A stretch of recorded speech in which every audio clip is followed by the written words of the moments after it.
అదే RTV app వార్తల్ని క్షణాల్లో చదివే అవకాశం ఉంటుంది. ఒక న్యూస్ పేపర్, ఒక టెలివిజన్ ఛానల్ మీ చేతుల్లో ఎప్పుడూ ఉంటాయి. సిపిఐ నారాయణ ఇటువంటి వాళ్ళు కొంతమంది ఎందుకు యుద్ధం చేయడం పాకిస్తాన్తో అవసరం లేదు అని చెప్పేసి, ఎందుకంటే తీవ్రవాదాన్ని మాత్రమే మనం మట్టుబెట్టాలి, సో తీవ్రవాదులపైనే యుద్ధం చేయాలి కానీ పాకిస్తాన్ పైన కాదు అని చెప్పేసి అంటున్న పరిస్థితి. ఏమంటారు మీరు? India got tried to kill the terrorists in Pakistan, but not war on the Pakistan. Because war is different, and choosing the terrorist and the killing is justified because they created so much of havoc. The terrorism should not be supported. Even in Pakistan also, they are creating more trouble to the internal politics also. That's why even Pakistan also should think that terrorism should not be allowed. The Pakistan and India also put together to fight against the terrorism. Wherever terrorists, they should be killed. But the CPI is against of the war in Pakistan, because the war is nothing but it would be strengthened against the terrorists. That we should not use that weapons against the Pakistan people or government. Then terrorism will be strengthened. That's why we appeal that our fight should be only targeted terrorists, not on the Pakistan. నమస్కారం అండి, నేను మీ శ్రీకాంత్ భారత్. భారత ప్రభుత్వం మన army, navy, air force ఇవాళ పాకిస్తాన్ మీద strike చేసింది. Fantastic news అండి. జై హింద్, జై భారత్, వందే మాత్రం. కానీ దీంట్లో ఎవడో ఒక స్టేట్మెంట్ ఇచ్చాడండి. ఎట్టా పుడతారా మీరు? ఎవడో ఏదైతే వినిపి పాక్తో యుద్ధానికి మేము వ్యతిరేకం, కానీ పాకిస్తాన్పై భారత్ ఆర్మీ చేపట్టిన ఆపరేషన్ సింధూర్పై సిపిఐ నేత నారాయణ స్పందించారు. ఉగ్రవాదులను హతమార్చడానికి భారత ఆర్మీ ట్రైనింగ్ తీసుకున్నాం, అంతేగాని పాకిస్తాన్పై యుద్ధానికి కాదు. యుద్ధానికి మేము వ్యతిరేకం. ఉగ్రవాదంపై పాకిస్తాన్ కూడా ఆలోచించాలి.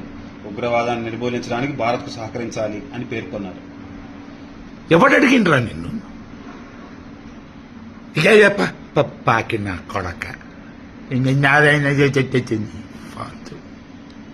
అంటే రక్తంతోనే మనము ఉద్యమం సాధిస్తాము, రక్తపాతంతోనే ఉద్యమాలు సాధిస్తామని కొడవలు గుర్తులు పెట్టుకొని, ఎర్ర రంగులు పట్టుకొని, ఎరుపుతోనే ఏదైనా సాధిస్తాము, ఎరుపు ఎరుపు ఎరుపు ఎరుపు రక్తమే మా జీవితము, రక్తం చిందిస్తేనే మా ఉద్యమము అని చెప్పిన వాళ్ళు ఇప్పుడు అదే రక్తం వద్దంటున్నారంటే ఇప్పుడు ఏమనాలి?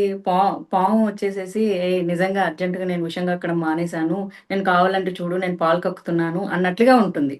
కావాలంటే ఒకసారి ఇప్పుడు చూడు నేను కుడతా చూడు నీకు పాలు వస్తాయి చూడు, విషయం రాదు అని చెప్తున్నట్లే ఉంటది వాళ్ళు చెప్పేది. వాళ్ళ వాళ్ళ వాళ్ళ పార్టీ అవతరించిందే ఆ బ్లడ్ షెడ్ మీద. వాళ్ళ ఇప్పటికీ ఉన్నటువంటి నక్సలిజము వాళ్ళు పెంచి పోషించింది కాదా? భారతదేశానికి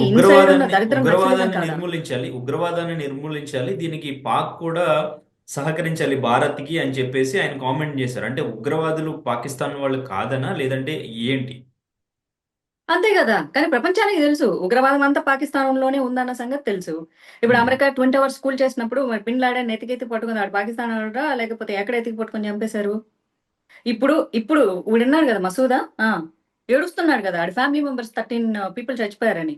జైష్ మొహమ్మద్ వాడదే కదా మరి, ఆడి స్థావరాల మీదే కదా వేశారు ఇప్పుడు బాంబులు. ఆడు బయటకు వచ్చి ఏడుస్తున్నాడు, హీస్ క్రైయింగ్. ఆయన ఫ్యామిలీ మెంబర్స్ 14 people చనిపోయారని. మరి గోకుల్ చాట్ లో భార్యతో లేకపోతే గర్ల్ ఫ్రెండ్ తో లేకపోతే పిల్లలతోనో కూతురుతోనో కొడుకుతోనో రకరకాల కుటుంబ సభ్యులు గోకుల్ చాట్ లో తినడానికి వెళ్తే అతి దారుణంగా చంపినప్పుడు వాళ్ళ కుటుంబ సభ్యులు కాదా? లుంబిని పార్క్ లో సరదాగా సాయంకాలం అలా వెళ్తే అక్కడ పేల్చి చంపితే అది మన వాళ్ళ ప్రాణాలు కాదా? తాజ్ లో అటాక్ చేసి చంపితే మన కుటుంబ సభ్యులు కాదా? అంటే వాడి కుటుంబ సభ్యులు చచ్చిపోతే ఇప్పుడు టెర్రరిస్ట్ వాడికి అంత బాధ వచ్చింది. ఇది కూడా చాలా సంతోషం తెలుసా? వాడు చచ్చిపోయింటే వాడికి బాధ ఉండేది కదా. బికాస్ వాళ్ళు గన్ను పట్టినప్పుడే వాళ్ళు డిసైడ్ అవుతారు మేము చచ్చిపోతాము, చచ్చిపోయి జన్నతుకు పోతామని. ఇప్పుడు వాడి కుటుంబ సభ్యులు చచ్చిపోయి ఆడు బతుకున్నాడు చూడు, ఆడు అంటున్నాడు చూడు నేను చచ్చిపోయినా బాగుండేదని. మరి మనవి ప్రాణాలు కాదా? ఈయన చెప్పింది యుద్ధం వద్దు. మరి ఇన్ని సంవత్సరాలు అదే కదా మనం అనింది, యుద్ధం వద్దు యుద్ధం వద్దు యుద్ధం వద్దు. బికాజ్ మనం పావురాలు ఎగిరేయాలి, తెల్ల పావురాలు ఎగిరేయాలి. మన భారతదేశం శాంతియుత దేశం. భారతదేశం శాంతియుత దేశమే, నేను ఒప్పుకుంటాను. ధర్మో రక్షతి రక్షిత అని కూడా చెప్తుంది. అట్ ద సేమ్ టైం ధర్మహింస తదైవచ, ఇది శ్రీకృష్ణుడు చెప్పాడు. ఇది శ్రీకృష్ణుడు నడిచిన నేల. ఇక్కడ నిన్ను దెబ్బ కొట్టడానికి ధర్మం మీద అధర్మం పెచ్చు రేగితే దేని గురించి ఆలోచించొద్దు, పెచ్చు రేగొట్టని చెప్పాడు. ఆయన బాటలో నడుస్తున్నాం. ఉమ్, ఆర్మీ ఆఫీసుల్లో 2 ఫోటోలు ఉంటాయి. ఒకటి సుభాష్ చంద్రబోస్ది, 2 అర్జునుడు యుద్ధం చేస్తుంటే కృష్ణుడు రథసారథిగా ఉన్న ఫోటోలు ఉంటాయి. ఈ 2 ఉంటాయి. కావాలంటే ప్రతి ఆర్మీ హెడ్ క్వార్టర్స్ లో వెళ్ళి చూసుకోండి. యుద్ధానికి భారతదేశం సిద్ధం అవ్వాలి. ఇప్పుడు మన పాటికి మనం ఉన్నాము. ఆ పహల్గాం వెళ్ళి ఏం చేశారు పాపం, ఫ్యామిలీ మెంబర్స్ అందరూ ఎంజాయ్ చేస్తున్నారు. కొత్తగా 6 రోజుల పెళ్ళైన జంట హనీమూన్కి వెళ్తే వాడు వచ్చి కెలికి వాడు రక్తపాతం సృష్టించలేదా? ఇప్పుడు మనం ఆడిపోయి బాబు పాకిస్తాన్ గారు మీరు వచ్చేసేసి మాకు శాంతి ప్రవచనాలు వల్లించి ఇన్ని సంవత్సరాలు అడుక్కుంది అదే కదా. ఊరిలో జరిగినప్పుడు, పహల్గామ్ లో అడిగినప్పుడు మీరు కూర్చొని టెర్రరిజాన్ని మట్టు పెట్టండి అని చెప్తే ఎబ్బే మాకు వాళ్ళకి సంబంధాలే లేవు అన్నారు. మరి ఇప్పుడు 9 ప్లేసెస్ కశ్మీర్ లో 100 కిలోమీటర్లు దూరి వెళ్ళి ప్రిసైజ్లీ టెర్రరిస్ట్ స్థావరాల మీద అటాక్ చేశారు. మరి పాకిస్తాన్ లోనేగా ఉన్నాయి టెర్రరిస్ట్ స్థావరాలు. ఆర్మీ వాళ్ళ మీద అటాక్ చేయలేదు, సివిలియన్స్ మీద అటాక్ చేయలేదు. టెర్రరిస్ట్ క్యాంపుల మీద టెర్రరిస్టులే కదా అంతం చేస్తున్నాము. యుద్ధం మనం కోరుకోవట్లే. వాడు వస్తే మన చేతులు కొట్టుకుంటారా? పంపిద్దామండి, ఇన్ని పంపిద్దాం.